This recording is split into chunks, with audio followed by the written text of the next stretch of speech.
Our second show of Diamonds in the Rough, and thank you to you guys for being here. Woo!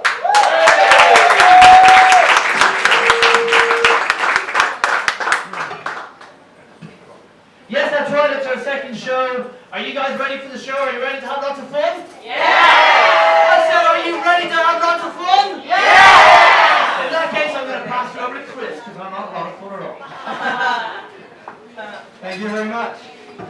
Okay, so who here has been to a diamond show before? Let me hear you. Who's been before? Okay. All right, and who's never been to a diamond show before? Okay, great. Lots of new faces. Lots of new faces. So tonight we have 7 people performing for you. 3 of them are experienced stand-up comedians, and 4 of them have never done stand-up before. It's their day. It's exciting to do new things. What have you done recently? Skydiving. Sorry? Skydiving. Skydiving. Skydiving for the first time. It's exciting to do new things. Skydiving, you make your body feel like you're going to die. That's really fun, I suppose. Who else has done something new recently? Anyone else? Who's done? I'm skydiving. Who else has done something new?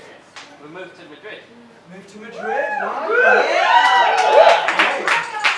So maybe the same kind of impulse. You feel like you're going to die financially, maybe? And who else has done something new? Anyone over here who's done something new recently? Coming to your show. Hey, coming to the show! You'll die of laughter! Funny. So, I'm a comedian, and it's funny when I go to parties, because when I'm at a party and people say, oh, what do you do? And I say, I'm a comedian. And they always say, oh, you're a comedian. Tell me a joke. And it's really annoying because there are no other professions where people do that. Like, if you're a doctor and you go to a party, you don't go there and people say, oh, what do? You say, I'm a doctor. And they say, oh, well, I've got this click in my old... I mean, people do say that to doctors at parties. I mean, I've got friends who are med students, and yet people do say that to doctors. So, but it's a rare thing to do. If you're a psychologist and you go to a party, they say, oh, I'm a psychologist. And people say, oh, are you good at reading people? Can you tell? I mean, people do say that. I mean, people are interested in your life. So good. They're being polite. It's a nice thing to do at a party. So who is from here? Who here is from Madrid? Let me hear you. Hey! Okay. And who here is not from Madrid? Okay, so to start off tonight, we're going to get ourselves into a big mixing pot together. We're all going to sing our respective national anthems. So have it inside your head, but we're only going to sing the first word. All together, we're going to all sing the very first word, and only that. The first word, and then stop, of your national anthem. So if you're not sure what your national anthem is, just check it with the people around you. If you don't have a national anthem, maybe a football chant, a volleyball chant, just check with the people around you. Okay, so are we ready? So on the count of 3, I'll count 1, 2, 3, and then we'll all sing the first word of our national anthems, and it'll be beautiful. So are we ready? 1, 2, 3.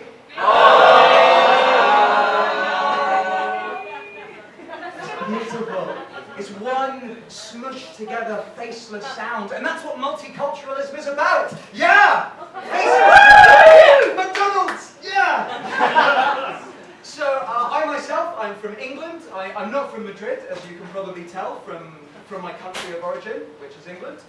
I'm from Brighton. Yay! I'm from Brighton, which is on the southeast coast of England. And my accent is not fully Brighton anymore, because when I moved to Madrid, I made my accent a bit more international, and the people you're mixing with, and for teaching as well, I try to enunciate more. So in Brighton, one of the things we do in our accent is we tend to drop the T's in the middle of words. So instead of Brighton, we say Brighton. Instead of water bottle, we say water bottle. Instead of 10 degrees Celsius, we say, oh, it's quite mild out.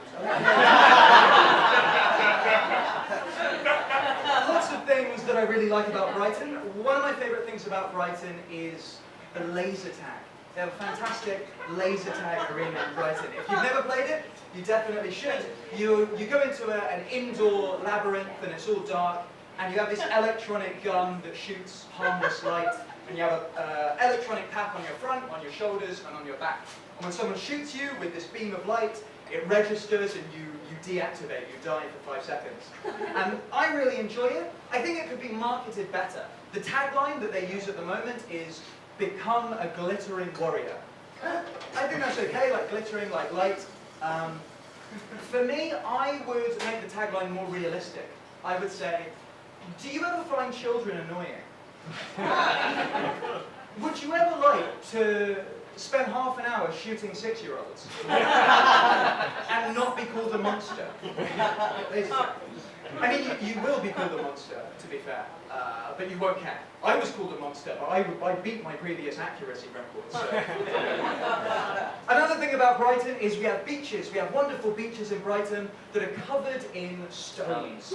Covered in big circular stones about this big, and they're surprisingly painful to walk on barefoot. And we didn't used to have stones on the beach in Brighton. Our beach is technically a sandy beach, and underneath it's still sand. And we had all of the, and this is true, we had all of the stones imported into Brighton to put on our sandy beaches. And the reason was because it was happening too often that people would be sitting on the beach and they'd pick up a handful of sand between their fingers and feel as it drifts and sifts back down to the ground, becoming faceless and monolithic back down with everything else. And people would think about the passing of time and how each individual grain of sand you focus on it and it goes. And that's the present moment. You can't focus on it. It's not the present moment, it's the present motion. And you have to not think about it to enjoy it. So people were thinking this, and then they would start to think, I wish I could throw this and break a glass bottle that was left here from a Fatboy Slim concert. And you can't do that with sand, hence why we had all of the pebbles brought in. There's a lot of culture in Brighton. There is a lot of hippie culture, a lot of gay culture, and a lot of vegan culture, which makes it a really, really nice place to live. And after a visit there, you always come away with the smell of incense in your clothes. Vegan culture, I really, really enjoy. It's difficult to be a vegan in Spain because they don't really understand it. You go into restaurants and you have to communicate very clearly. No, I don't want any animal products. Even the pronunciation of the word is different. In Spain, it's not vegan, it's vegan. Which sounds a lot like the English word bacon. And I don't know if that's intentional. Maybe they're just trying to have a dig, like, you don't eat protein. I don't know. Or maybe it's unintentional. Because not everything translates well into Spanish from English. The English word pub translates into Spanish as pub. Absolutely. The English word spicy translates into Spanish as para mí no está. And of course, on the metro system, mind the gap, please, translates as al salir tenga cuidado para no introducir el pie del coche de camino. So, not everything translates directly. I lived for a year in Lavapiés when I came to Spain. I really like Lavapiés. Does everyone here live in Lavapiés at the moment? Okay, a few people. I really enjoy living in Lavapiés when I used to live there. It's a really lovely place to live if you enjoy a wholesome family atmosphere and readily available marijuana. If you like those two things, it's the perfect place to be. It irritates me sometimes the way people sell marijuana in Lavapiés though, because I wouldn't mind if they sold marijuana, like you're walking past and they say, "¿Quieres algo? Marijuana?" Like, that's okay, I wouldn't mind that. It's quiet and it's not too intrusive and I can just not really pay attention or just go, "Oh, no, gracias." I wouldn't mind if it was like that, but it's much more aggressive. It's much more like a Victorian villain. It's much more like from across the street.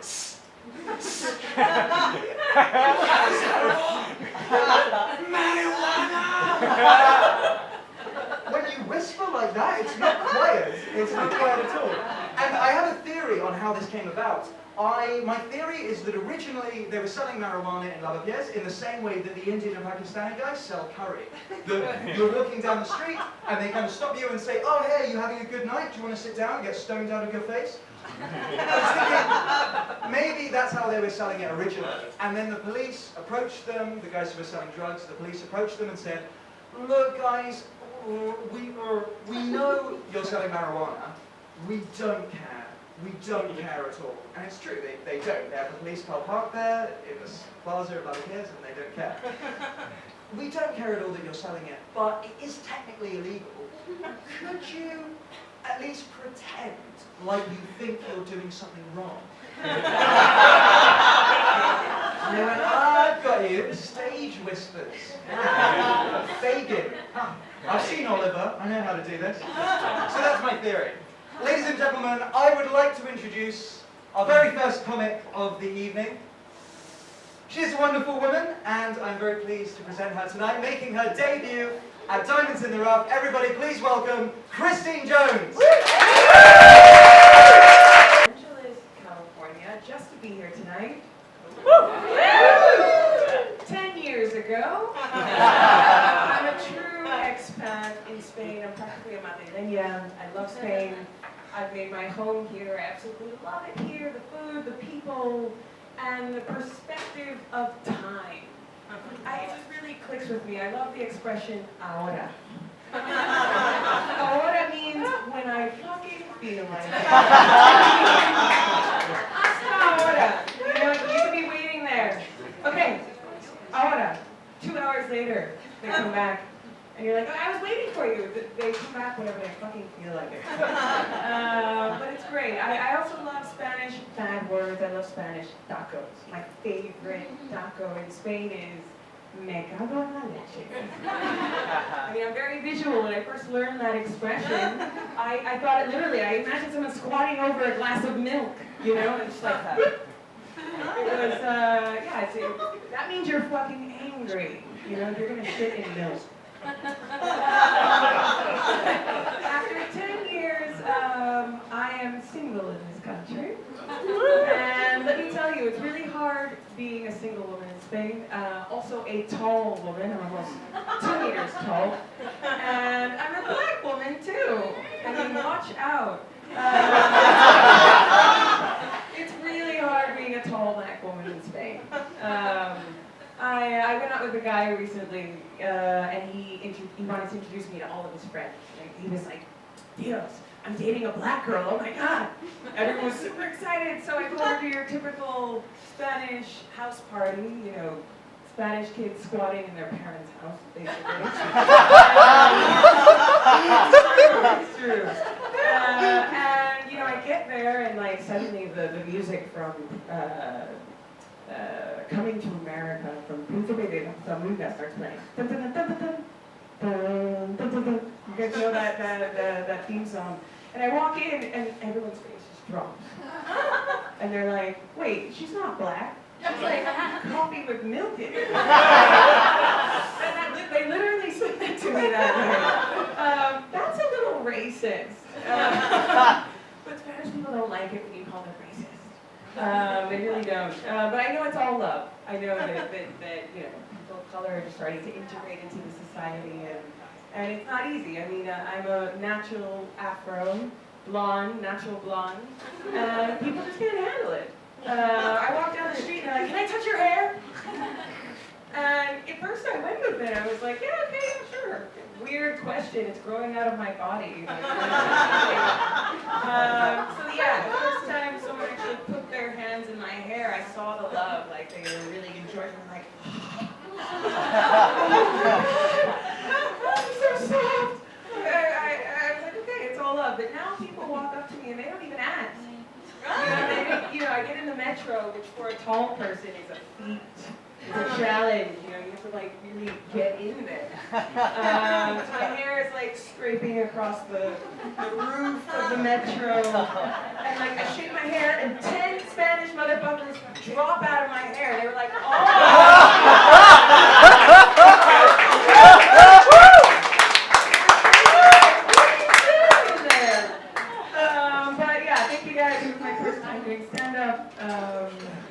Thank you all for listening. Thank you.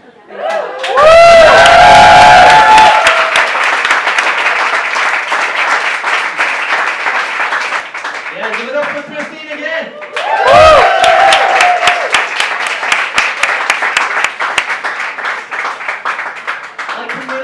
I can relate. I am also very tall. So yeah. I'm a tall white man with short hair. What happens to me when I get onto the metro is I usually hit my head off something. I run on, you know, and that's always my mistake. I run on, and I have a swift entrance, but as I'm coming in, I whack my head. The whole carriage is like, and it's always like line 6 or something where you can't change carriages, you know. I will pretend that I'm okay. My head is like throbbing with pain. But yeah, I was in love with all the different Spanish expressions as well when I came here first. I remember working in really faraway places, and then I would come back and be like, yeah, I worked in the place where, you know, Jesus lost his sandals. And then if I was talking to a younger Spanish person, I would say, oh yeah, I was working really far away, you know. I worked in the place where Jesus lost his lighter. And they would be like, oh yes, we understand this. We know about Spanish expressions. And everyone else was like, we don't understand this, so we don't laugh. But when I came here first, I had a dog, and I just loved Spanish words so much. I fell in love with the word for a cucumber, which I don't know if you know it, it's pepino.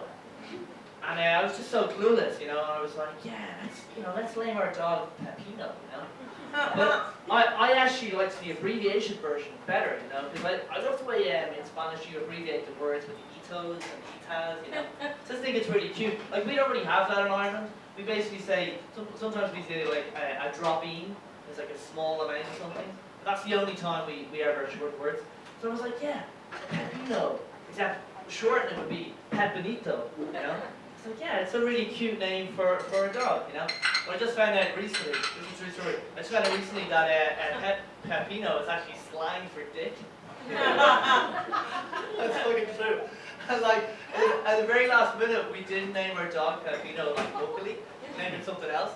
But like, do you imagine the scenes in the park? I would have been like, Pepinito, Anarchy, Pepinito, Anarchy. And all these like men would be like, running towards me, you know. Pants is flying off, you know. It would have been strange, we actually went with Modra, which is the Irish word that just means dog in Irish. And what we didn't realise at the time was Modra sounds very similar to the Spanish word for mother, madre. So now, like, I am in the park and I'm like, Modra, Beneki, Modra, aquí. All these old women are just like coming towards me. Hijo, hijo. It's really crazy. My weekends are never dull. But without further ado, I'm going to welcome on stage our second debut act. I met Bob 2009, I think it was. We did a pantomime together. Then I didn't see him for a few years. Then I saw him last year and he started doing improv. And he's a very funny guy. I'm really excited to hear his routine tonight. Please give it up, big round of applause for Bob Streamer.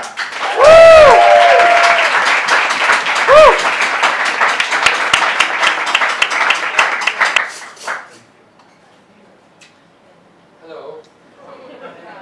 Hello. Hello. Hi. I'm a little nervous. I'm a little nervous. Oh, I'm sorry, I tend to repeat myself when I get nervous. I tend to repeat myself when I get nervous. I tend to repeat myself when I get nervous. I'm only kidding. I'm only kidding. I'm only kidding. Well, anyway, I do get a little nervous, you know. This is my first time that I'm performing in public, and you know, I'm just curious. I mean, you've never seen me perform in public before. I mean, how do you feel? Are you nervous? Do you feel nervous? No, that's good. What about you? Do you feel nervous? You've never seen me. Does anyone feel nervous seeing me perform? Can I see a show of hands of everyone that feels nervous seeing me perform? Well, that's great. Because there's no need to feel nervous. No, because actually I lied. You know, not the first time that I performed in public. You know, a long time ago, someone gave me a trick. He said, when you're in front of an audience and you feel nervous, he said, just forget the audience. You know, or maybe it was like, fuck the audience. He said, you know, who are these people anyway? Do you know them? I don't know. I don't know. Do I know you? I don't know you. Do I know you? I don't know you. Do I know you? I don't know you. Actually, you know, your face looks a little familiar. Do you know I think so. You know. But you know, I could just block you out. I could forget about you completely. I can do that. I could. You know, but the thing is, if I do that, then what am I doing here? I'm standing alone in the corner of a bar, talking to myself. You know, I could be sitting at the bar having a drink. You know, I could be home watching TV, CSI, Kansas City or something. No, but I wouldn't do that. I wouldn't be watching CSI. You know why? Because it's all about death. You know, and that's something that does make me nervous. That's something that I'm a little afraid of. You know. How do you feel about death, by the way? Does it bother you? Are you afraid of death at all? Not at all? Well, that's wonderful. What about you? Afraid of death? Or it's like no big deal, right? You know, I'm a little bit afraid of death, you know. But they say, like many things, it's your first experience in these matters that counts. I mean, I'm just curious. Well, what was your first experience with death? You never died or anything before, have you? No? That's good. You know, but don't worry, you know, because it'll either happen or it won't. But you know, for me, my first experience with death was when I was about 5 or 6 years old, and my grandma died, you know. You know, my friend said, oh, which one? Was it like the big noisy one? Or was it like the little quiet one? You know, I said, oh, it was a little quiet one that I was thinking. And he said, oh, you know, and then, you know, when I got scared, I thought, uh-oh, you know, so I went to ask my parents, I mean, what is this thing called death? I mean, is Grandma in heaven now? I mean, will I go to heaven when I die? Or will I go to hell like my neighbor said because I'm Jewish and not Christian? You know, and my parents, you know, God bless them, you know, they just, with a twinkle in their eyes, you know, all 4 of them, you know, they said, son, you know, they called me son because I was their son, you know. They said, son, you know, you're not going to go to hell? I said, oh, I'm not? I said, oh, that's a relief, you know. No, you're not going to go to hell because, you know, there is no hell. Oh, that's good. That means I'm going to go to heaven like in the cartoons, you know, with the angels and the clouds. He said, no, you're not going to go to heaven either. I said, well, why not? No, because, you know, there is no heaven. Well, I don't understand, you know, what happens when you die, you know. Nothing happens when you die. Because there is nothing. It's all over. There's nothing after death. You know. So, you know, they must have looked a little alarmed, you know, because you know what they said to me then? Do you know what they said to me then? Because you look like you thought you know what they said to me. And I'm thinking, how would you know what they said to me? You weren't there. But, okay, explaining, you know what they said to me then? They said, well, son, you know, you do live on in the thoughts and memories of the people that you loved and that loved you. But that didn't do it for me. I mean, it didn't do it for me then. It doesn't do it for me now. Does it do it for you? No. I mean, no. But they say the best defense against the fear of death is sex. I don't know how that works technically, you know, but they say that's true. And like in all of these matters, it's your first experience that matters the most. What was your first experience? You can tell me, how old were you? How old were you for God's sake? Tell me the truth. How old were you? That's the personal question. Oh, it's personal. Okay, so you won't admit. I can imagine how old you were. Okay. How old were you? How old were you? You don't remember another one. What about you? You're not with? Are you with someone? Okay. How old were you? About 30? Wow, this is an honest man. That is pulling our leg. You know. Okay, well, were you a priest or something before? Just lonely. Lonely. Oh, I understand that. No, I was 12 when I first had sex. I mean, you're surprised, aren't you? It sounds pretty young, doesn't it? You know, it was in gym class. It was. Now I have your attention. You know, in gym class, we had these ropes that hung from the ceiling, tied down to the floor. These like thick coiled ropes, and we had to climb up and down these ropes, up and down. I don't know why. It was like some sort of jungle combat training I had to do. And so, you know, one day I was in the gym climbing the rope, and you know, I was trying to get the right tension and you know, trying to get, and then you have to like thrust yourself up to get off the rope, you know. That's when it happened. It was, you know, I felt something down there. It was incredible. Oh my God, it was like this quantum experience, you know, because I was there, but I wasn't there. You know, it was transcendental is what it was. I never felt anything like it before. It was beautiful. It was marvelous. I will never forget it for the rest of my life. Never, you know, and that was the first time I had sex, you know, and when later on I became very interested in mountain climbing too. But, you know, some of you look a little confused, I mean, about my story about the first time that I had sex. I mean, does sex usually involve another person? It does? Most of the cases, I didn't know that. Did you know that? Did you know that? I didn't know that. I didn't know that. Well, you know, now I know. I mean, you learn something new every day. Thank you.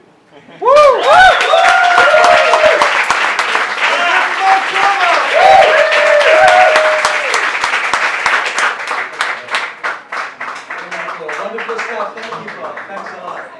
And so musical to listen to. Such dulcet tones of a wonderful, deep voice just caressing my brain. I can listen to. Well, we've got a recording of it. I'll probably just put that on repeat as I go to sleep. Just Bob's voice. I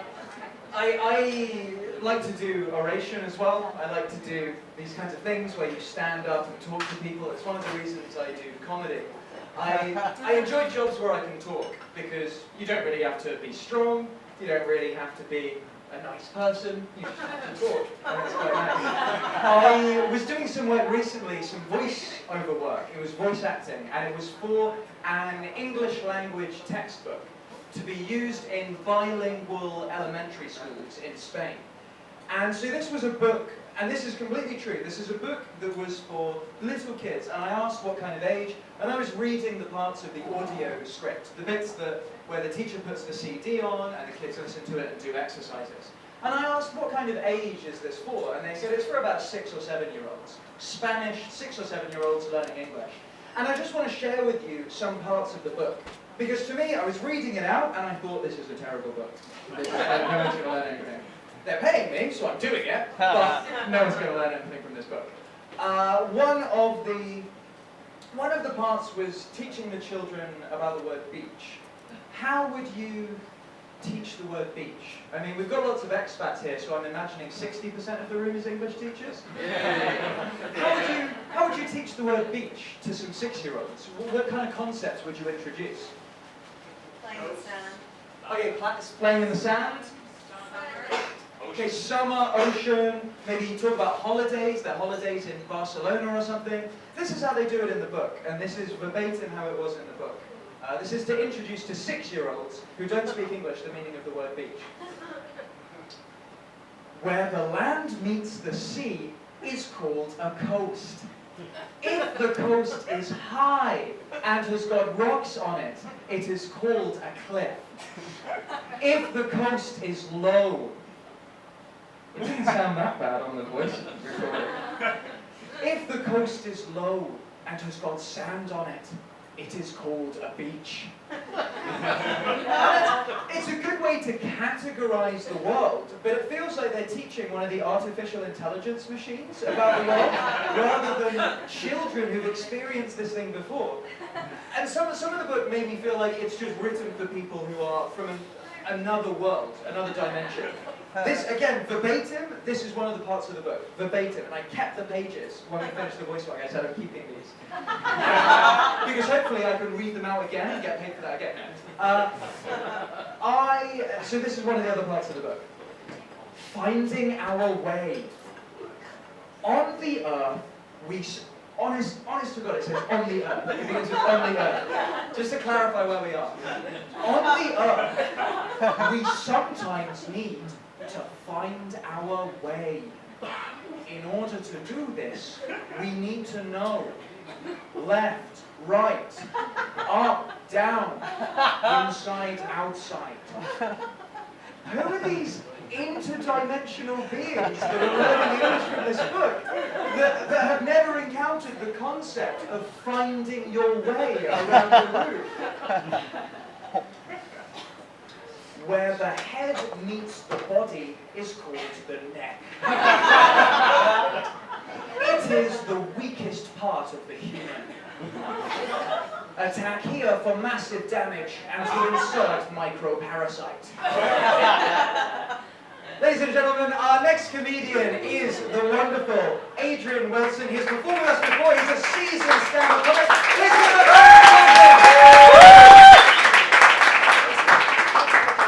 Thank you, Chris. Okay, so has everyone had a good week this week? Everyone had a particularly good week? I've had a fantastic week. This week I filled it with loads of awesome things. I went to the theme park, I got drunk on tequila, I did skydiving, not all on the same day. I saw AC/DC playing live. It's been a fantastic week. The reason why this week's been filled with so much stuff is to kind of stop me thinking about the fact that I turned 30 this week as well. Which I've been having a lot of issue actually turning 30. My girlfriend has had no end of fun making fun of me about this. I've really struggled with it. And the reason why I've struggled with turning 30 is mainly because of one person, Steven Spielberg.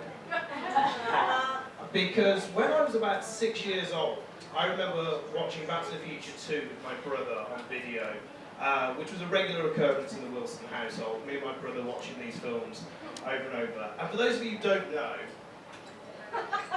exactly. At the start of the film, they go to the distant future, the year 2015. And I turned to my brother, who was 3 years older than me, and said, "Craig, how old will I be in 2015? He goes, "You'll be 30. So any time that film gets mentioned, that's all I remember is the fact that I will be 30 in 2015. Which has meant that for the best part of 24 years, I've been waiting for my fucking hoverboard. I've had to accept the fact that I've been lied to. For the majority of my childhood, I expected at the age of 30 to own a hoverboard, a flying car, and Nike trainers that do themselves up. But there have been some movie predictions over the years from films that I've watched that have actually come true. I decided to look into a few today. For example, 2001 Space Odyssey, we saw video phone technology, so Skype, which we have today. In Minority Report, we saw the monitoring of people online being monitored by the law, Facebook.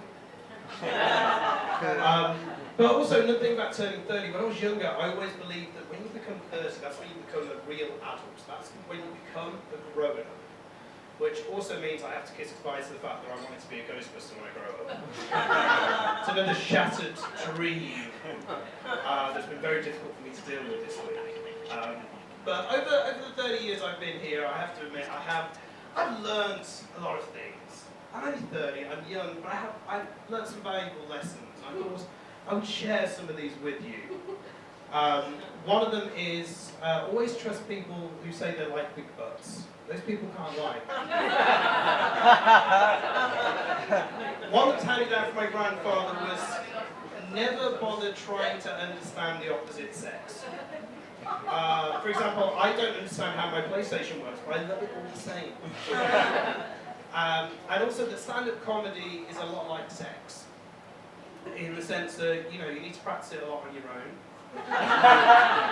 The first time you do it, as I'm sure Bob's just experienced, you can be nervous. This wasn't the case for you, Bob, but sometimes it can be messy, it can be disappointing, it can be over before anybody hoped it would be.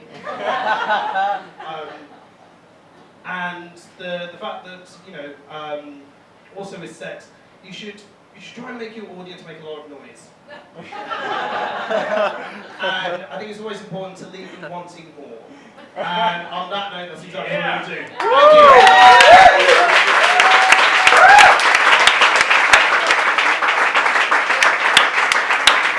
Thank you.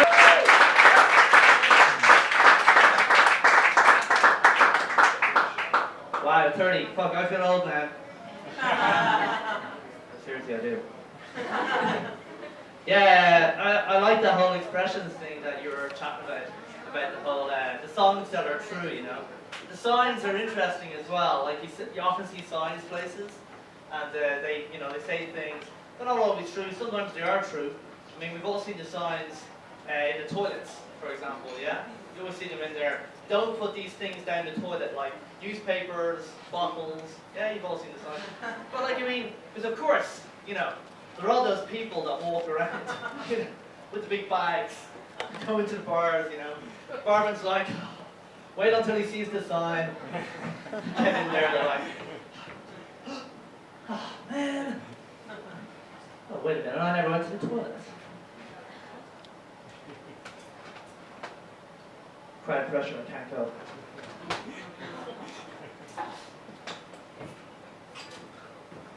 And on to the next bar. Yes. But some signs are important, you know. I was in Ireland recently and I was chopping some wood. I was using a chainsaw. Yeah, has anybody ever used a chainsaw before? Hey. By show of hands?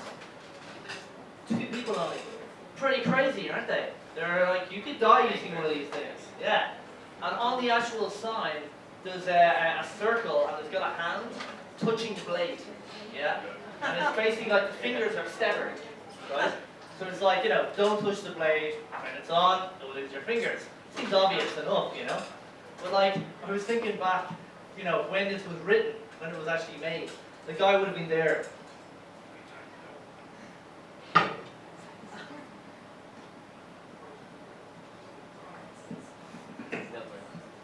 First time using it, yeah? He would have been like, okay, I'm gonna saw me down a tree. Let's see here. Okay, what do I do? Just turn this around.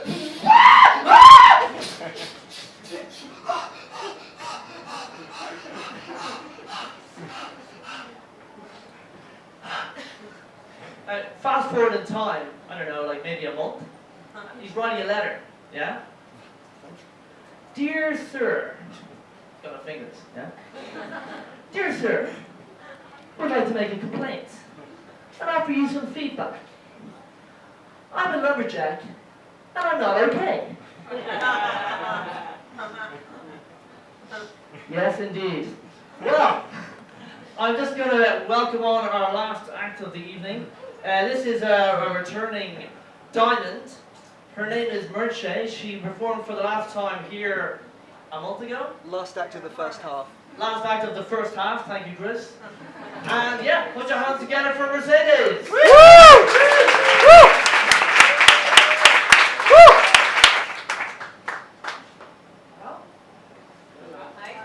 think you hear me? Okay? Bit closer. Well, it's going down. It's great. It's great. Okay. Yes, I'm very philosophical person. I have a very deep thoughts. I like to think, and I love these Facebook quotes. You know these images that you see in Facebook with the background of landscape or flowers, and in the middle a quote that says things like just be yourself, or other things like reinvent yourself, which is the opposite, but I think that there must be a reason for that. Yes, I love this quote. I used to share this one quote. I have this right now because I like to think about it. This one quote by Steve Jobs that said, if you live each day as if it was your last, someday you'll most certainly be right. Well, it's easy to say that by Steve Jobs because he's rich and famous and dead. how can you live your life as if one day as if it was your last? I've been trying to do that. Yes, one day, imagine that you wake up and say, I'm going to live this day as if it was my last. You obviously are not going to work, it's a waste of time. But you will probably, it's okay, I'm going to call all the people I love and tell them that I love them. So, well, I would probably call my dad, my mom, I love you, yes dad, I love you. My friends, all of my friends, if you go back to my memories, my friends in the university, my friends in the school, this guy in the third grade, yes, you remember me, I am the girl with the ponytail, we were in love, it was beautiful. The following day, if you are still alive, you have to do something the same, because you never know, maybe it's the last day. So, you have to call your mom and dad, yes, dad, I love you, your mom, I love you, yes, I'm the girl with the ponytail, the following day you have to do the same, and the following, so it became like the hang dog, what do you say? Hang dog day. All the days are doing the same. Yes, you are, obviously you are unemployed, you are collecting some lawsuits for phone harassment, but you have to keep on calling people because maybe this is the last opportunity you have to speak to them. So, one day, it's definitely the last day of your life because someone has decided to kill you. Maybe you can plan this day in another way, not forget about people and think about yourself. And just take your bucket list. I don't know you have a bucket list, I have one. The usual things, green mountains, see active volcanoes, flying in a cockpit, see the pyramids of Egypt, sleeping with Harrison Ford. But I did it when I was a teenager. I have to review this last point. If you have to do all of this in one day, is it possible? Yeah, it is possible. You just have to rob a bank, hijack a plane, and spend a night of excesses in Las Vegas because everything is there. Is there the pyramids, Paris, Venice, it's everything there. So yes, it's possible. The problem is that if this is not the last day of your life, the following day you are in trouble because you're going to be arrested by the police and maybe the last day of your life you are going to be in jail. But well, there are other interesting Facebook quotes I like to think about. So this one that I've been thinking a lot. It's from Alexander Jodorowsky, which is a film director. Nobody can break your heart. It's you who breaks your heart while trying to force to introduce it where it's not a space for it. So wait a moment. What are we talking about? We're talking about sports. So it's hard for some people introduces in other people. Unless we're talking about cardiovascular surgeons, I'm really lost. There's something I've been doing wrong all my life. I can't tell you because you wouldn't believe it. So there is other quote. We may love the wrong person, but mistakes help us find the right person. That's interesting. That's interesting because, well, the first thing that came to your mind is that if you learn from mistakes, you have to do a lot of mistakes to be a genius. So that's what I'm doing right now.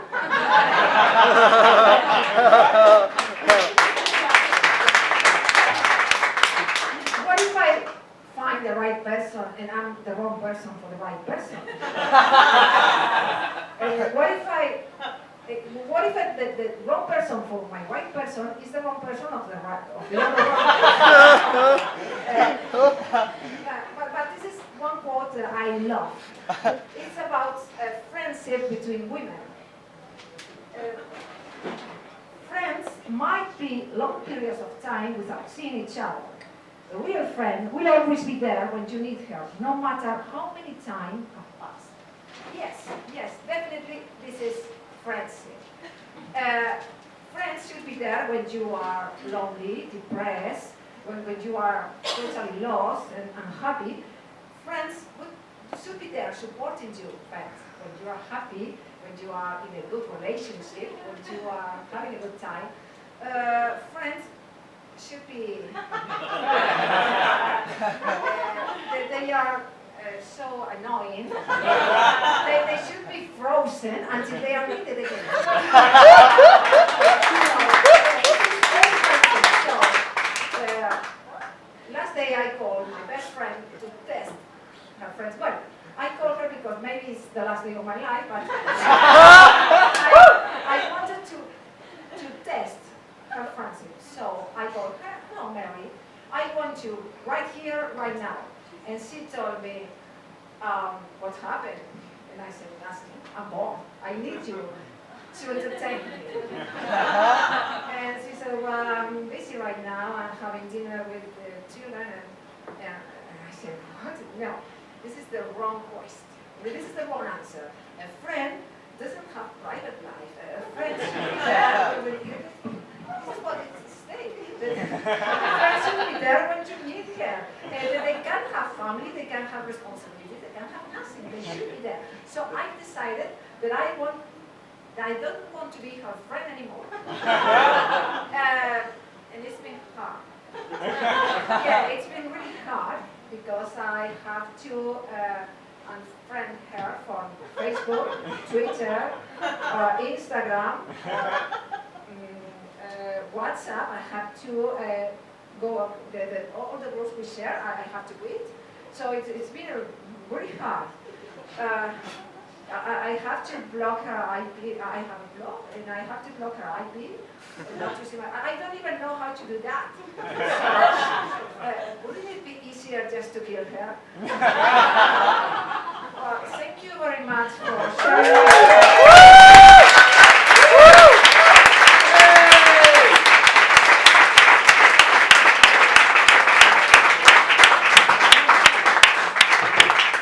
Give it up for Michelle again.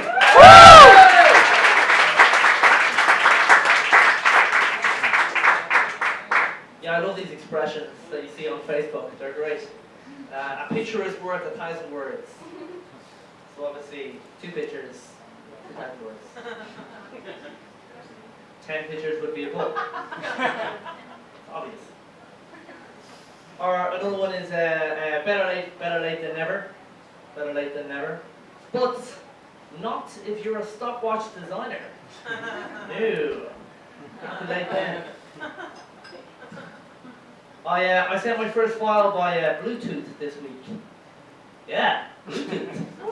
Who here actually uses Bluetooth? A bit of whistling going on there. Different type of communication. It's been around for nearly 20 years, you know. It's a crazy thing. Bluetooth, where did the name come from? I started thinking about it. Bluetooth. Was there some man who had blue teeth? In the future they were like, they will name a technology after me. What's technology?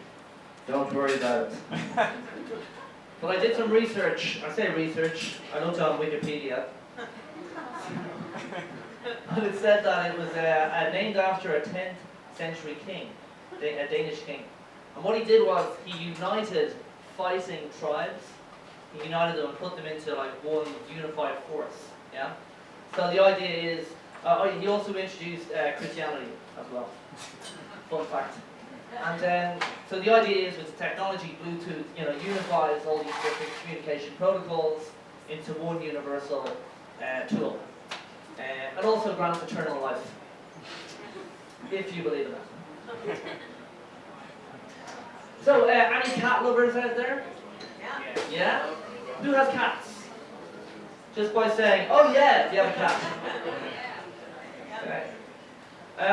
I'm interested in cats. I don't have one. I used to have one, but catnip. You familiar with catnip? It's a herb. It makes the cat high. Have you ever seen a cat on catnip? It's hilarious. They like roll around on the ground. They chase flies that aren't there. They're proper tripping out, yeah? And they're just, the whole time they're purring. They're just purring happily, yeah? And a dog on catnip, a little bit different. They just lie on the ground, they pant, and they just stare into space. This makes them kind of sleepy, I think, which is also, I guess, another type of being stoned. Ketamine. Ketamine is a horse tranquilizer. Yes. If you ingest a lot of it, this is what will happen.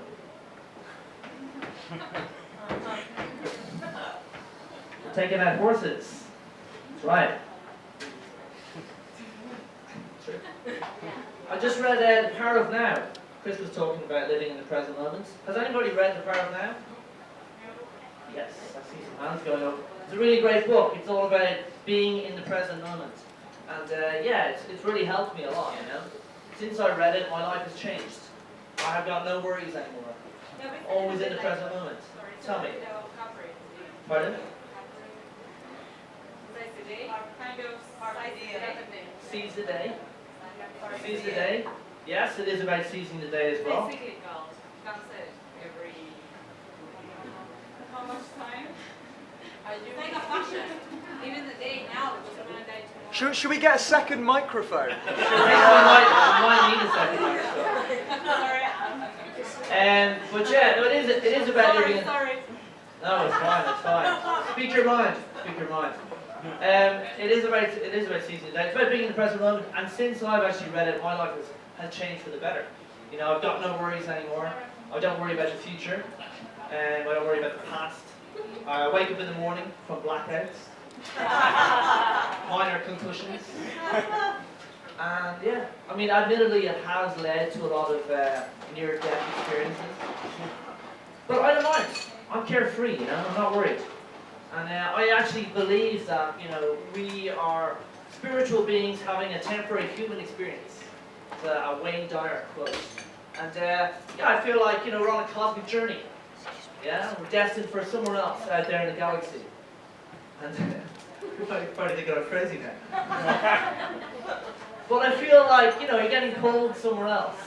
These are the voyages of Starship Enterprise. I feel like Patrick Swayze in Ghost. Yeah. Guys, that's our first half. I hope you're having a good time.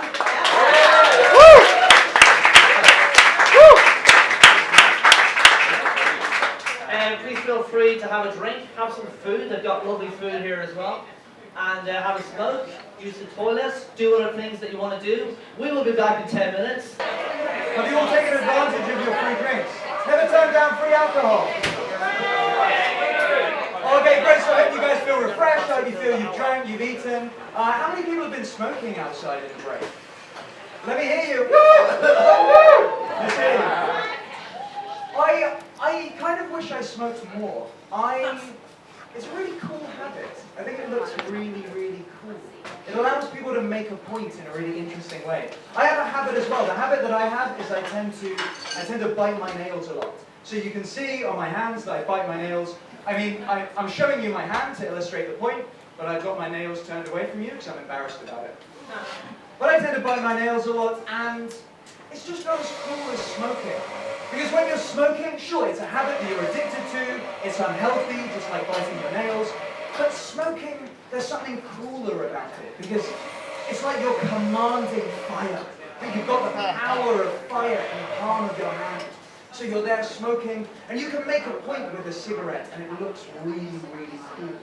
So you can be in a conversation with someone, and you can say, so I said, fuck me, and then he did.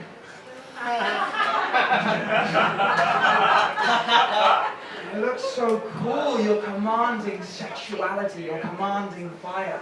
But it doesn't have the same effect if you do it with biting your nails. So if you do it, if you say something like, so then I told him to get down on it, and he got down on it.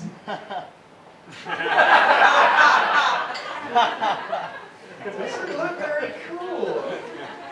Another reason that I don't tend to smoke much is that I really enjoy doing jobs where I get to speak, so I want to keep my voice in good condition. And I've been watching recently tips for making speeches on the internet, particular tips of how to give good presentations, how to make good speeches. And one of the tips that I picked up is that you should pause more. You should give the setup and then give the conclusion. Give the joke and then give the punchline. But have a pause between the two things. And so the tip that I was given about this is to have the setups written on one piece of paper and then the punchlines or the conclusions written on another piece of paper. So it forces you to introduce a pause, and it means that you're engaging both sides of your brain. I mean, that's not true, but it forces you to do that. So give it a go. I'm going to talk about some cities. I used to live in London. I like the train stations in London. I use them to leave the city. That's it. That's all I like about London. And even if you love London and you hate me for saying that, the pause made it so intense. A little bit more on Brighton. I love the culture of Brighton because it's hippie, gay, and vegan. So, if you're a tree hugger, an animal lover, or in a same-sex relationship, you're welcome in Brighton. If you're into animal sex, or you're a tree lover, it's tolerated. And if you're an animal hugger, get out. You're supposed to pet animals, you're not supposed to hug them, that's weird. And if you're into tree sex, it's not acceptable. There are lots of trees, and you shouldn't have sex with trees, because you get lots of diseases. Such as syphilis, HI tree, and human papilloma virus. I have some about Madrid. I have a slightly longer list about Madrid, and I made these ones for a presentation that I was doing as part of a competition. So it's a bit about the beginning that's just introducing myself. I've just got 12 items on these lists, so I'm going to go through these, tell you what I love about Madrid, and then I'll introduce our first act of the second half. So, okay, so the first setup is kind of damaged, so I can't really read it. I think it was just introducing myself, but I'll just go from the second setup. I'll just start with the second one. I live in the capital city of Spain, and the name of that city is Chris. I've been living here for Madrid. I love the Spanish food. 2 years. Okay, so I think because I had to miss out the first punchline, it means like they're now like one step out of sync. So they're like, I mean, I'll just continue with it. Let's just get through it. Okay, I really love Spanish food. I really love all the types of Spanish food. 2 years. Okay, so that was the punchline to the previous one. When I walk down Callao, I see lots of prostitutes. I like them, but sometimes they taste a bit salty. There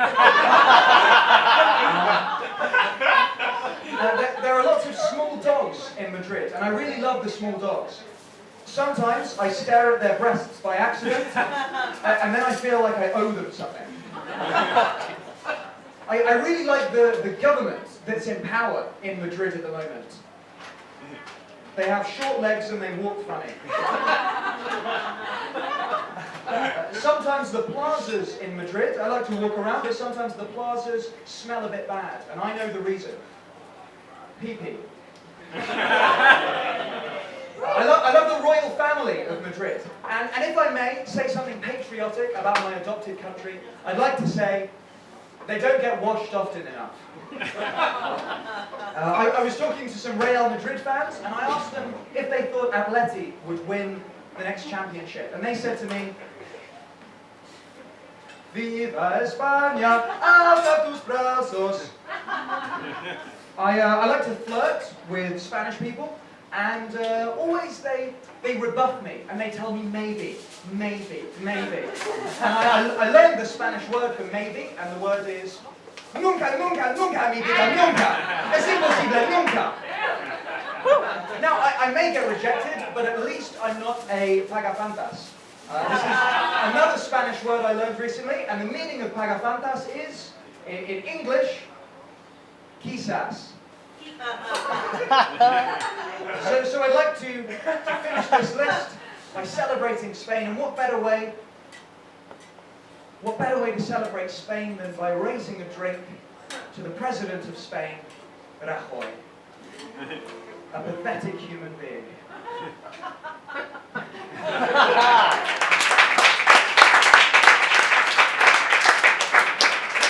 Ladies and gentlemen, I'd like to introduce our first act of the second half. Please give it up for Nathan Pulse.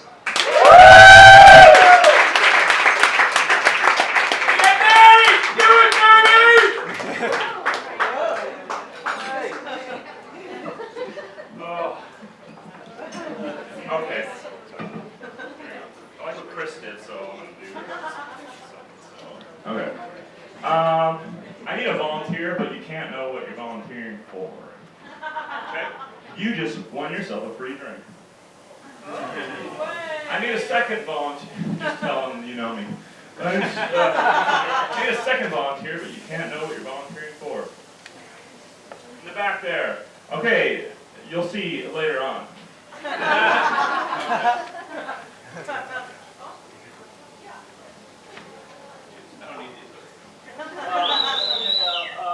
Okay, no,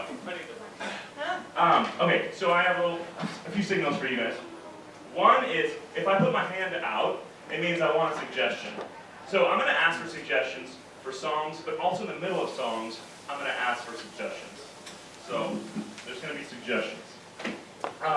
Hand over ear means I want you to sing the last word, like echo it. Okay, and then I have this bell. And I just brought it for fun, we're not going to use it. Okay. Okay, here's the thing. So let's practice one. Hand out. Toothpaste! Good, okay. Hand over, okay, like, da-da-da, this is so awesome. Awesome! Okay, awesome, you guys are good. Okay. Blah, blah, blah, blah, blah, blah. Okay, okay. Okay. Yes. Awesome. Oh, I need a suggestion, okay. Toothpaste! Yeah, toothpaste.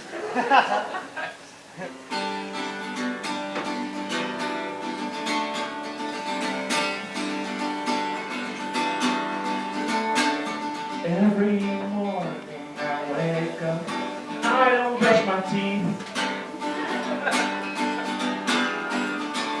Every night before I go to sleep.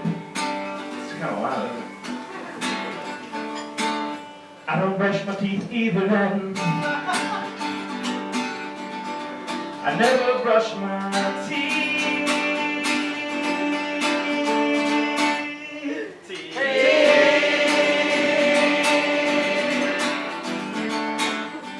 But you know what I do? I eat lots of soup. And you can guess when that's through.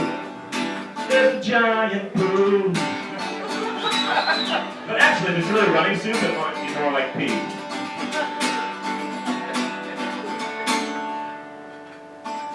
Blue cheese! Whoa. Space! Spaghetti! Space. Space. Fascism! NASA called me up. NASA called me up last week. They said, would you like to go on a really long journey? I said, I don't know. They called my mom. They said, you gotta go now.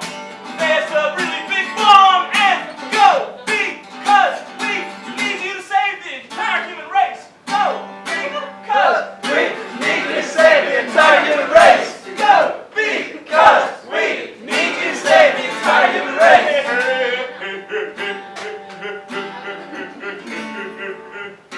Okay, next song, don't clap. Okay, let's see. We don't have time for that. Let's do like a punk song. Okay, good suggestion. Tourette's! Tourette's, okay. I kind of know what it is, but like, I feel like it's like stereotype a lot. Another suggestion. Castles! What? Elves? Okay, fine.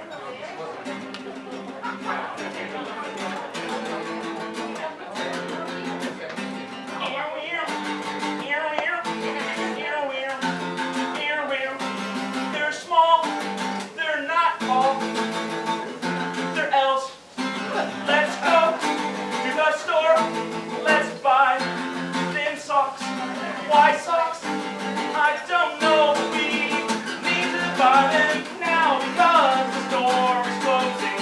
Need to find them now. I lost my pick, but I've got another one.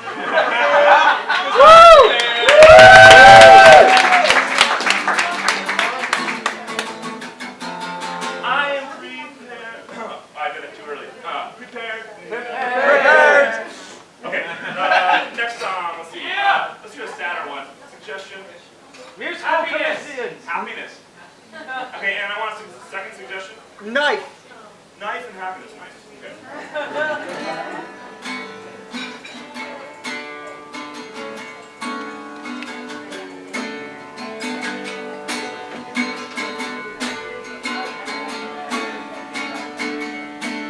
Can you smell the food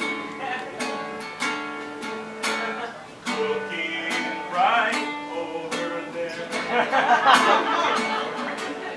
I think it's a hamburger, but it's not for me. There is cheese.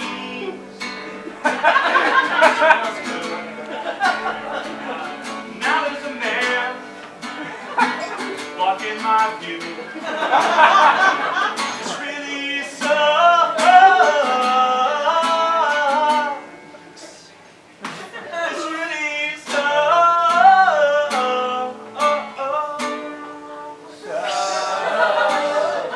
This background singing really sucks. But that's okay. I'm not paying you guys. Just him with a beer or a wine or whatever you want.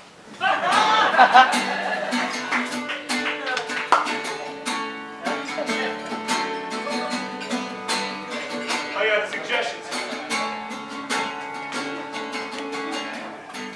Here we are for just one moment of our lives, and we are gonna someday die. But that's okay, because before we do, we can have some fun. We can be happy. He's got a knife! Oh wait, you have to be more afraid of guns than knives, because you have time with knives. Okay.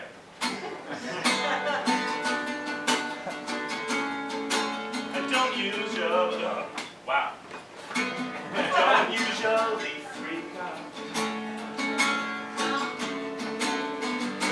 especially when I could really run fast and shout, and you guys would all be in between me and the knife guy. You know what I really want? One of those like basketball hoops where you can like throw them, those little tiny basketball hoops. I just want that right now.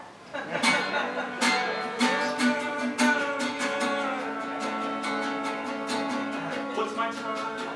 Yeah, maybe one more. One more song, okay, let's see. Oh, do we have any volunteers who would like to just be on stage and kind of like do percussion or dance or... Woo! Yeah. Woo! I only know dance. I don't know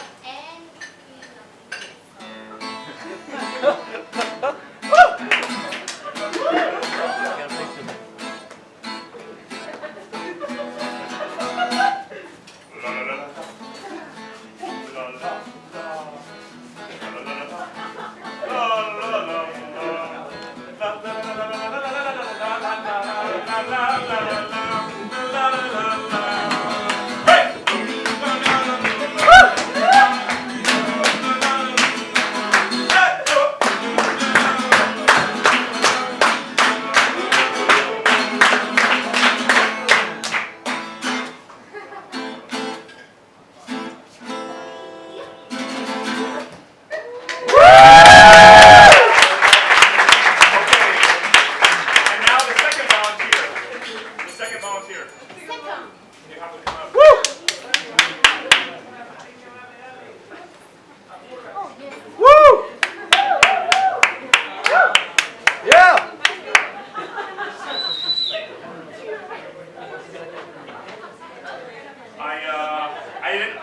time to shape one of my boobs this morning. Didn't shave the other one.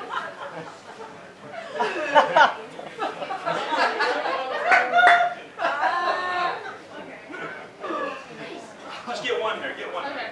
Then I-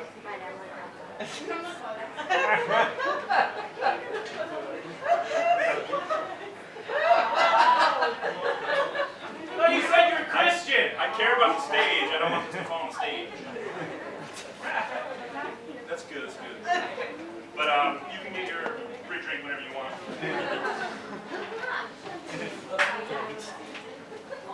That's it, that's it.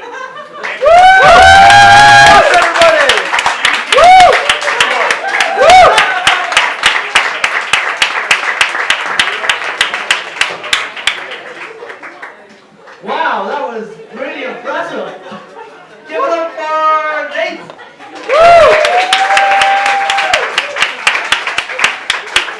Give it up for Yolanda. We're dancing.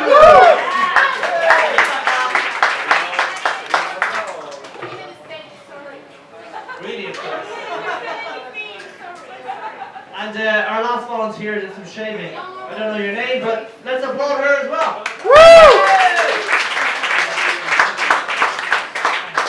I bet you didn't think you'd be shaving a man's nipple. Nobody could have known that. I didn't know it. Great. Really, really good. You were talking about hamburgers. Yeah, you know, McDonald's. I feel like I should apologize. McDonald's, I am Irish, and yeah. Sorry about that. I don't know, or maybe you're welcome? Because I feel like, yeah, some people like McDonald's. A lot of people say, oh, you know, I try to eat healthy, you know? And usually what that means is they go to McDonald's just once a month, you know? And I don't know if McDonald's is that bad. Is it? Does anyone here eat McDonald's? Let me hear you. Okay. You know what happened though? I figured this is actually what happened. These two Irish immigrants, they left Ireland at the beginning of the 20th century. And they went to America, and you know they were bitter. Yeah, they had a hard time with it in Ireland. Yeah, you take our potatoes, and we'll give you hamburgers. Yeah, yeah, you can applaud that. It's okay. Yeah, take our potatoes, we'll give you hamburgers. Yeah. Yeah. Well, I'm going to welcome on stage our next performer, which is a fantastic filmmaker from Argentina. It's his first time doing stand-up comedy. I think he's pretty amazing. Give it up for Mario Moreno.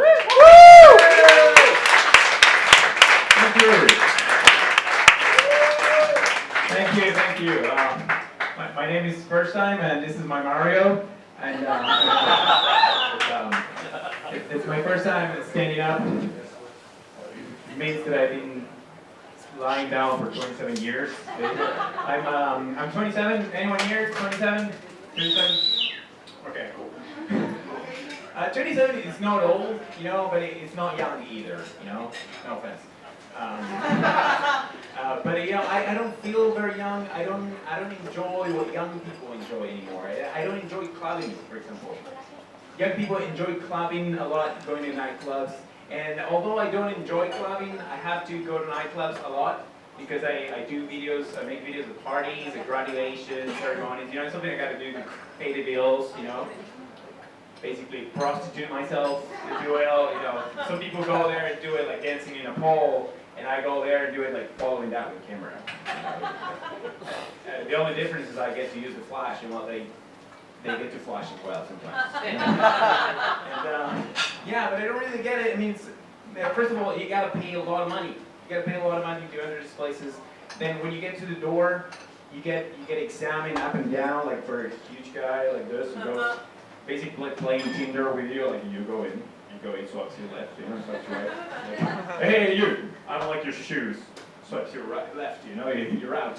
And once you get in, you know, you get squeezed into this dance floor, like really tiny space, and you know, you get all, there's not much air in there. There's like less fresh air than a fucking public toilet. New Year's Eve, you know, it's really bad. But you know, although it's really bad, you won't admit it. You won't admit it. You go over to your friend and go like, we're having such a great time. We guys, but because you're paid and you won't admit it. We are stubborn. Like men, obviously, really stubborn. Men are the number one species on Earth, the most stubborn on Earth. That's what I really believe. And if your friend comes over and says, hey, let's do something else, man. Let's go out of this place. Let's go out. You know, no, I'm staying here. I'm not gonna go. You know, like they stay in the club. You know.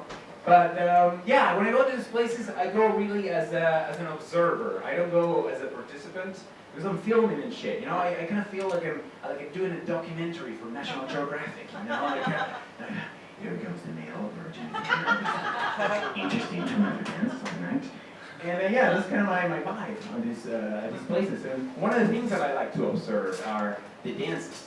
You know, because I think dancing is changing in nightclubs. You know, dancing are. We used to have a lot of dances. You know, we used to have the windshield wiper. You know, we used to have the car driver. You know, I'm sure you can name like 10 of those in a row. But now it's all been unified and reduced to this one motion. You know, it's all that, all night. And I don't know where we got that from. You know, but I think it kind of resembles this. Slight resemblance there to worry about. But I gotta resist, you know, because this is a really catchy motion. You know, it's you get that. I mean, you can do it now if you want. You get that vibe if you want to do it. But I gotta restrict myself, you know, because I practice like passive resistance at these places. You know, I'm basically like the Gandhi of tomorrow.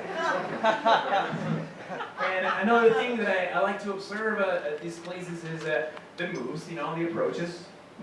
Men approaching women usually, and there's a number of approaches. You may have heard of the hanging by the bar, you know, just holding a glass like this, looking over, just thinking to yourself, I'm a very successful man. I know how to hold this drink. You're good, girl. So this approach doesn't work at all. Obviously, it's not effective. It really works for me though, because I was doing the video, you know, it really works for my product placement shots. You know, I go over there and you can hold a glass like this, you can kiss the logo of the bottle, and it works for my product placement shots. That's all it works for. But then you have other approaches like, yeah, I'm sorry about this, ladies, the thrusting. I'm sure the ladies have suffered the thrusting. This usually happens to some good old pachanga, you know, it goes well with pachanga. And yeah, that's all it is about the thrusting. It's bad.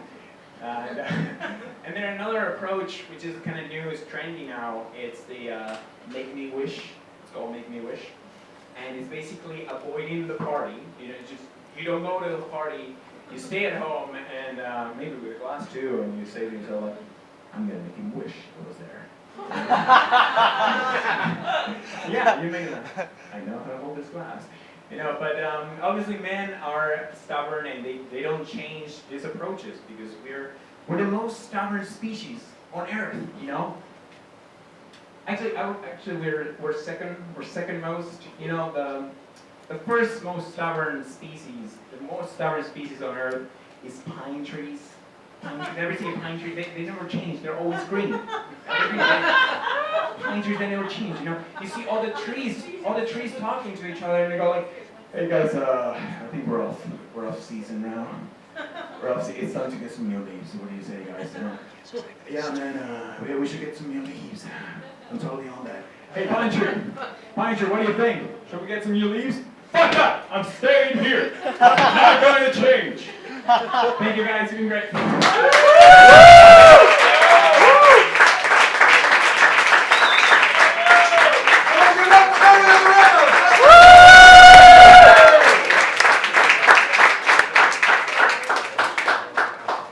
Love jokes about trees. It's my favorite kind of joke. What is your favorite tree? What kind of trees do you guys like?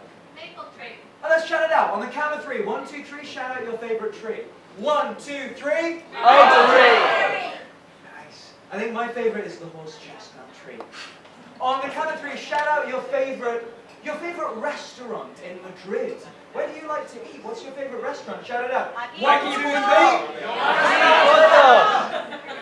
And what's your favorite metro station in Spain? 1, 2, 3. I'm embarking on an endeavor at the moment to write a joke about every metro station in Madrid. So why don't you shout out some metro stations, and then I'm going to give you guys some jokes on these ones. So shout out some metro stations. Times Square. Okay, I will be honest, this is my endeavour, but I haven't got very far in it yet. So, anyone want to name a metro station you might use to get to the airport? A metro station. Whoa, I had Nuevos Ministerios. You know, this station. I work near Nuevos Ministerios by the Paseo de la Castellana exit. And sometimes at work, I have a big break for about 2 hours between lessons, and I like to go and get some exercise. So there's a really nice gym which is a little bit west of there. So I go into Nuevos Ministerios station, and then I go to get line 6, the grey line, the circle line. So I go into the station, and then I go down, you go along, and then you've got the travelator, like the flat escalator. You go up that, then you've got another one of those, you go along that one. Then you have another one, then you go down some stairs, you go down more stairs, and you've got more of these travelators. And you're not just going to stand on them, you're going to walk on them, otherwise you feel like, what are you doing with your life? You're just standing on a slow-moving platform. If you're not even... by the time I get onto the metro, I think, yeah, I've done my workout for today. But then I can't get off because I'm exhausted, so I just go around in circles. I'll give it it's the circle line. Shout me out some other metro stations. Maybe anyone on the yellow line? Maybe shout me out one. Yes. Yeah, a bit south of Lavapiés. A little bit south of that. Right, well, Embajadores is one of them. And you know, whenever I'm inside Embajadores, funny thing, when I'm inside Embajadores metro station, I always feel this sense of hopeless romance. And it really makes me feel so wistful. I get this feeling of star-crossed lovers trying to connect. I think about Embajadores and Acacías. So close, yet so far. Loom bands are. Okay, one, fantastic. Loom bands are little coloured elastic bands that children love, and they make necklaces and bracelets and all sort of things with them. I'm so glad we've clarified that, because I'm going to go off the stage, and I'm going to come back on, and you've got to go crazy like you've never seen me before. Are you ready for this? Let me hear you say yeah. Yeah! Okay. 3, 2, 1. Thank you. It's so great to be back on stage again for the first time. So a little information about me, just to break the ice, so we get to know each other. I'm into trends. I love following trends. And last year, I made my own sexual partner out of loom bands. Fantastic. I mean, it was incredibly realistic. Within 2 hours, we'd had an argument, thrown plates at each other, and she walked out on me. So yeah, a bit sad. I've also dabbled in filmmaking, but never quite chose the right project. The Good, the Bad, and the Lovely, that was one of mine. Then we had the comedy in the cleaning company, which was 4 weddings and an overall.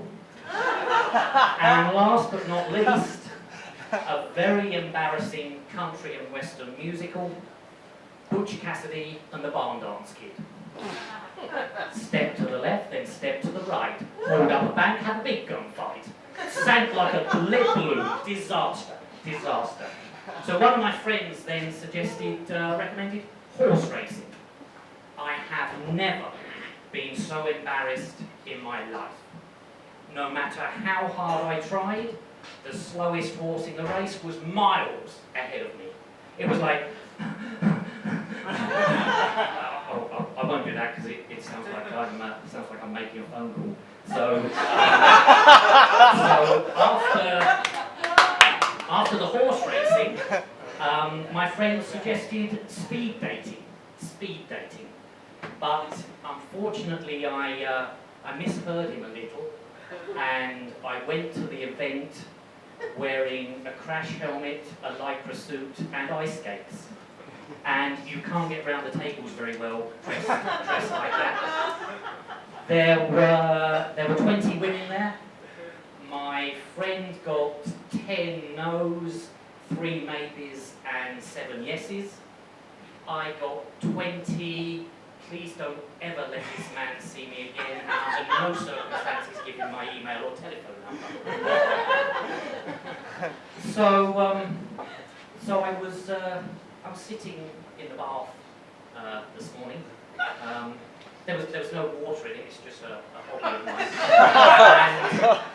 And I was thinking, aren't nature's little curiosities wonderful?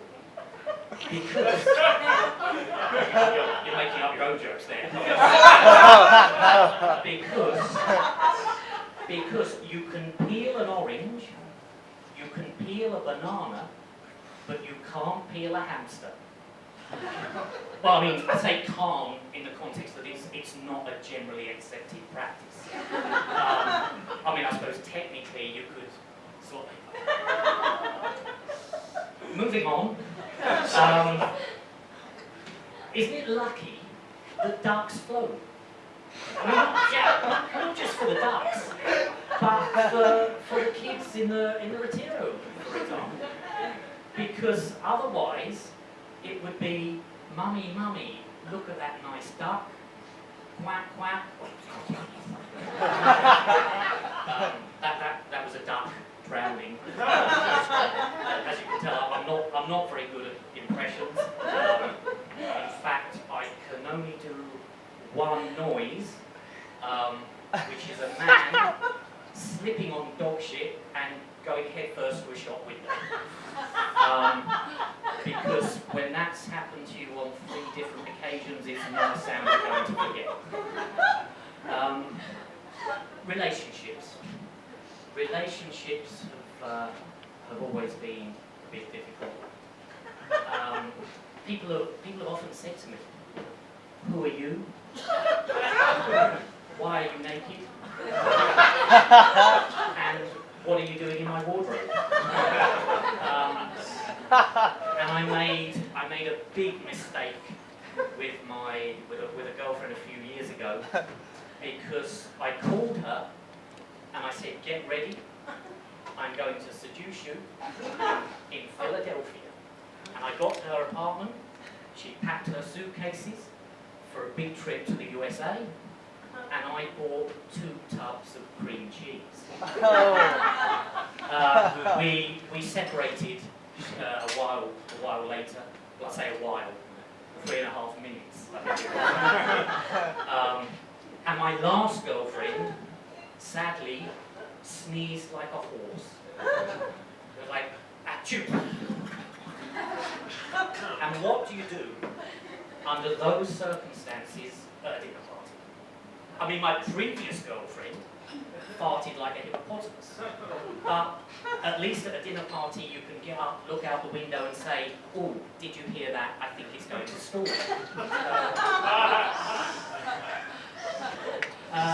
So yeah, it's not been easy. In fact, I have some advice for you to take home with you, especially the men. Be warned, it is impossible to take your socks off in any way that could be considered even remotely sexy. I mean, you can sit down and pull at the end, but it just tends to stretch, twang off your foot like an elastic band, and attack your partner like a sweaty, half-crazed vampire bat. And if your partner is running around the bedroom with a sock on her head, screaming, "Get it off, get it off." I think it's safe to say the moment is lost.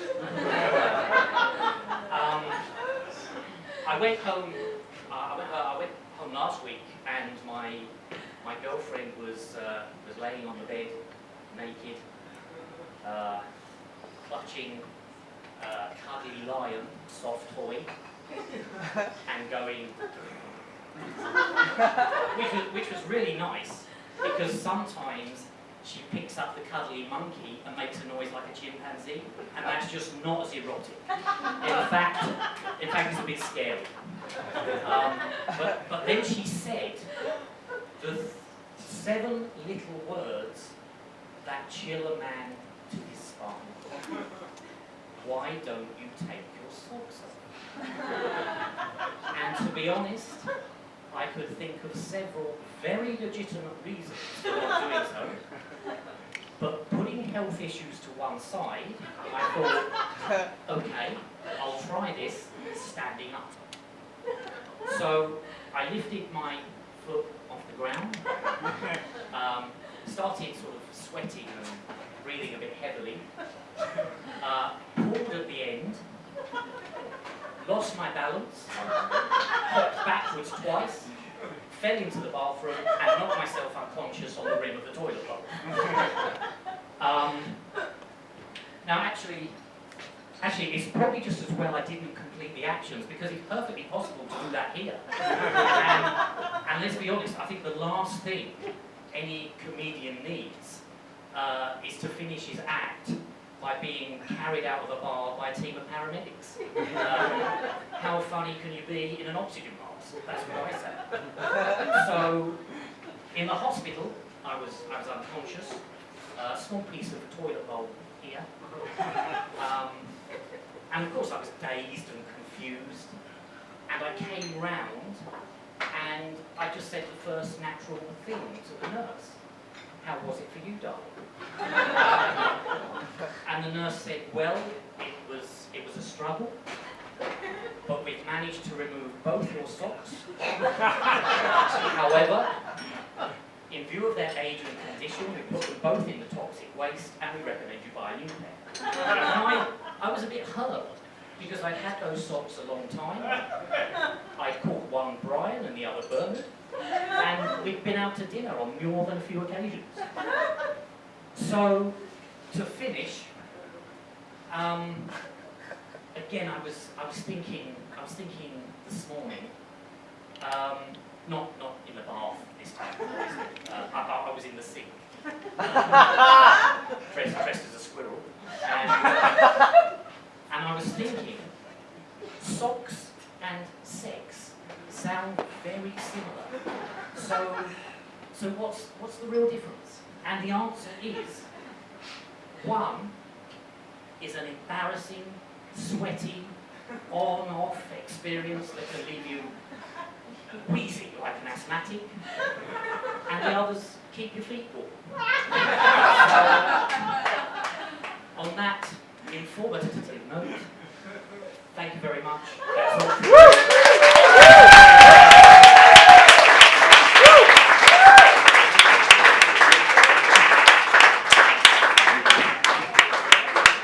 Yeah, give it up for Jeff.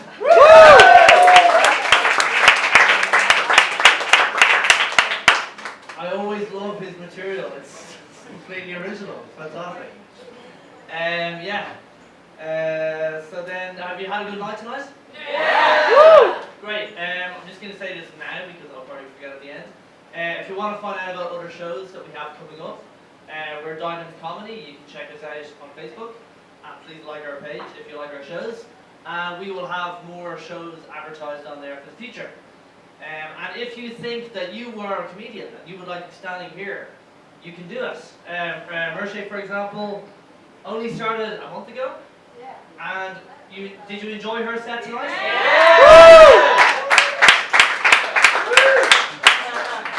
Case and point. Case and point. Yeah, I grew up in Dublin actually. I'm from Ireland originally. My childhood was quite interesting. There was a lot of this. Fucking Jesus! Jesus! Sharon! Sharon! Have you seen him? Sharon! Come over here! Just walking down the street, going to the shop, yeah? Sharon! How tall are you? How tall are you? 6 foot. You're not. No fucking way. No way. You're not. Sharon, come here, will you? Sharon will come over. Fucking Jesus! The size of him! Like a bleeding giant. Are you a giant, are you? No, I'm not. A normal person going to the shop.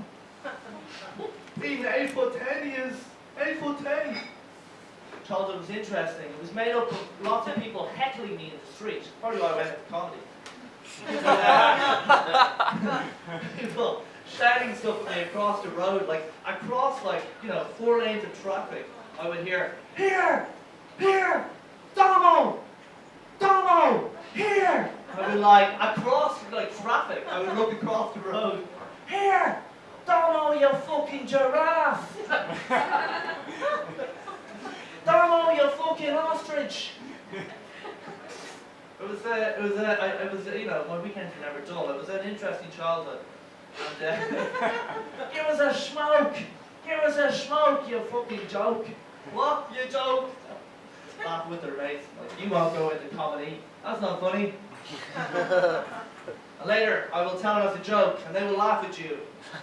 I will feel good for a moment of time. But I am a big romantic, you know, and I believe in love. I believe in soulmates. I actually read the Tinder profiles. Do you like dancing? Yes. You know, and I don't think I'm crazy to still think that somebody's out there for me.